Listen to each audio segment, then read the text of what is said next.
I need to start by saying that I still, to this day, do not fully understand why she did it. And I lived across from her for 2 entire semesters, so if anyone should understand, it's me. Her name, her real name, was Kaylee Prentice, and she was from a suburb of Columbus, Ohio called Westerville, which she once described to a table full of people in our dining hall as quite similar to certain provincial towns in a country she claimed was her actual home. But I'm getting ahead of myself. I met her the day we moved into Bramwell Hall at a mid-sized state university in the Midwest. I won't say exactly which one for reasons that will become obvious, in the fall semester of my freshman year. My name is Priya, for what it's worth, though it won't matter much to the story. I was assigned to room 314 with a girl the housing portal listed as Katarzyna Nowicki, international student, Poland. I want to be clear that I had zero reason to doubt this. She showed up on move-in day with 2 large suitcases, spoke to me for the first time in a lightly accented, careful English, the kind you'd expect from someone who learned the language well but not natively, and told me her name was pronounced Katarzyna, but that I could call her Kat if that was easier. She said she was from Krakow, that her father worked in logistics, that she'd chosen our university because of a partnership program with her home institution, and that she was a little nervous about her English because she'd mostly practiced with textbooks and movies. For the first 2 weeks, I had literally no reason to suspect anything. Her accent was consistent. She occasionally used slightly unusual phrasing. She'd say things like, "I am not understanding this fully," instead of, "I don't fully understand this," which felt very plausibly like a non-native speaker construction. She had photos on her desk of what she said was her family home in Poland, some older woman she said was her grandmother, a golden retriever she said was named Fistaszek, which she told me meant peanut in Polish. She kept a small Polish flag pinned above her desk. When people asked her things about Poland, history, food, whatever, she always had an answer delivered with this slightly formal, careful cadence that read to 18-year-olds who'd never left their home states as completely authentic. The cracks, when they started, were tiny enough that I explained them away for months. The first one, in October, during a fire drill, she came out of the room in a rush, and when another girl on the floor stubbed her toe on the stairs and swore loudly, Kat laughed, a real unguarded laugh, and said, without any trace of an accent at all, "Oh my God, are you okay?" It lasted maybe 3 seconds before the accent came back. I noticed it. I told myself I'd imagined it, or that fatigue and stress just naturally erode an accent sometimes, which, in fairness, is a real thing that happens to genuinely bilingual people. The second one, she once referenced in casual conversation a summer job she'd had at a Dairy Queen, and when I asked, surprised, whether they had Dairy Queens in Poland, she recovered fast. Oh no, this was when we visited my aunt in the United States one summer, before I properly moved here. But it was a beat too fast, too smooth, the kind of answer you give when you've practiced covering a specific hole before. The third one, and the one that actually made me start looking into it seriously, was in November when she got a package from home. I happened to be in the room when it arrived, addressed to Kaylee Prentice, with a return address in Westerville, Ohio. She saw me clock the name on the label. She laughed it off immediately, said something about how her host family back in Poland. This got confusing because at this point I genuinely couldn't track her internal logic, had an American exchange program contact who handled her mail forwarding under a sponsor name for visa reasons, and that this was apparently normal for international student visas. I did not know enough about international student visa processes at 18 to know this was completely made up, so God help me, I let it go again. I want to explain why I kept letting it go, because in hindsight, it seems insane that I didn't just confront her sooner. The truth is that confronting your roommate with, "I think you're lying about your entire identity," is an enormous relationship-ending thing to say, and I didn't have anywhere near enough evidence to justify saying it. And also, and this is the part I'm least proud of, some small part of me enjoyed being the roommate of the exotic international student, and I think I didn't want to give that up either. The whole thing finally came apart in February, 4 months in, because of all things, a mandatory international student check-in event hosted by the university's Office of Global Engagement. Kat had been telling people for months that she was registered with this office, attended their events, had an international student advisor she met regularly. In February, that office sent out an email to the entire floor because our floor had a disproportionate number of international students that semester, and the RA had asked them to promote an event, inviting all international and exchange students to a Lunar New Year mixer. Kat did not go.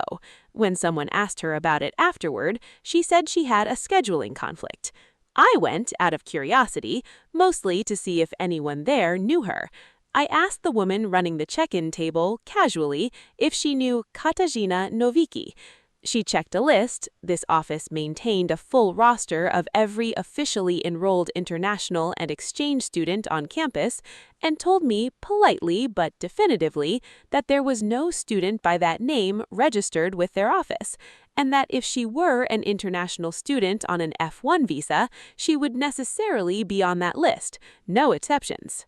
That was the moment it stopped being a weird feeling and started being an actual investigation. I did what any reasonably online 18-year-old would do. I searched everything I could think of. Katarina Nowicki turned up nothing. No social media, no digital footprint at all, which itself should have been the first sign, since even shy people usually have some trace. But I remembered the shipping label. Kaylee Prentice, Westerville, Ohio.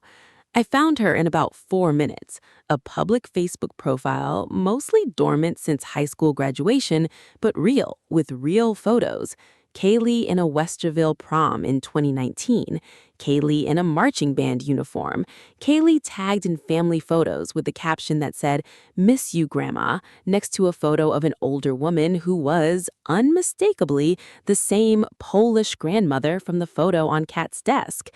I sat on this information for exactly 1 day before I confronted her, mostly because I needed the day to figure out how to even start that conversation. I did it on a Tuesday night, in our room, door closed. I didn't yell. I just put my laptop down between us with the Facebook profile open and said, "I know you're from Ohio." She didn't deny it. That's the part I still think about most. There was no scramble, no defensive lie. Almost like some part of her had been waiting months for someone to finally say it out loud so she could stop holding the whole thing up alone. She told me the truth, or what I believe was the truth, over the next 2 hours. She was from Westerville. Her parents were, in her words, aggressively, suffocatingly normal. An accountant father and a stay-at-home mother. 2 younger siblings, a completely unremarkable upbringing in a completely unremarkable suburb. She said she'd always felt invisible in high school, that she'd taken 4 years of Polish-adjacent interest.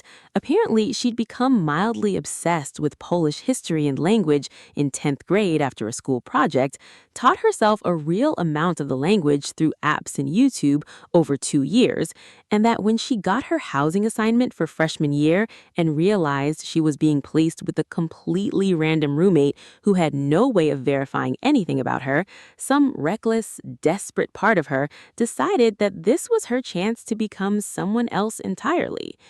She said the first lie was small. She told me her name was Katarina on move-in day, mostly on impulse, because she'd hated the idea of being just Kaylee from Ohio again for another 4 years. And once she'd said it out loud to me, she couldn't undo it.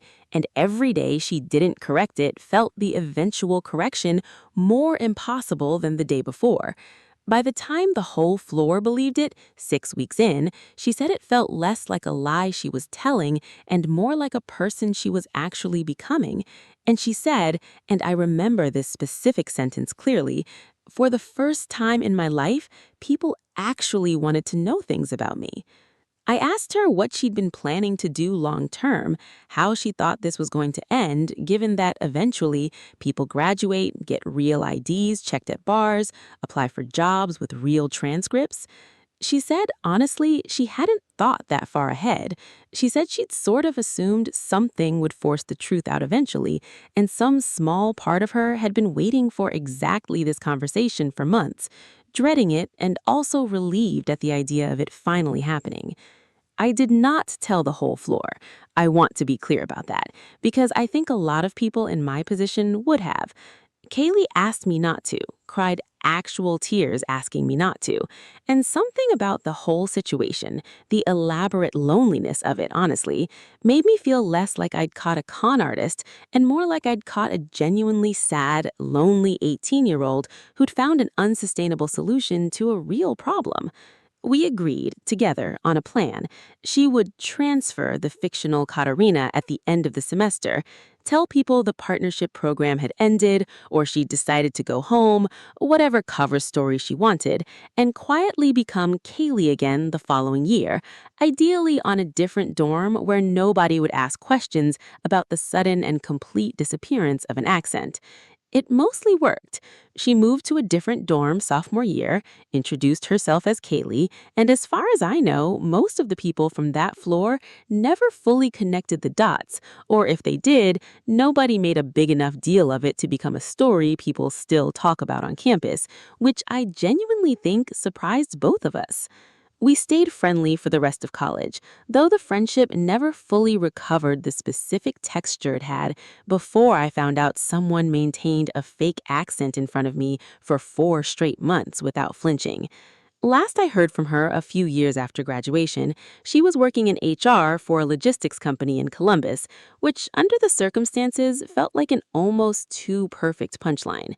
I still think about the version of her that existed for those 2 semesters sometimes. Katarina with her careful English and her golden retriever named Peanut and a bakery near an apartment that never existed. I don't think she was a bad person. I think she was an ordinary, invisible kid from Ohio who found out completely by accident that if you tell people you're interesting enough times, some of them will actually believe you. And I think that's a more universal impulse than any of us really want to admit.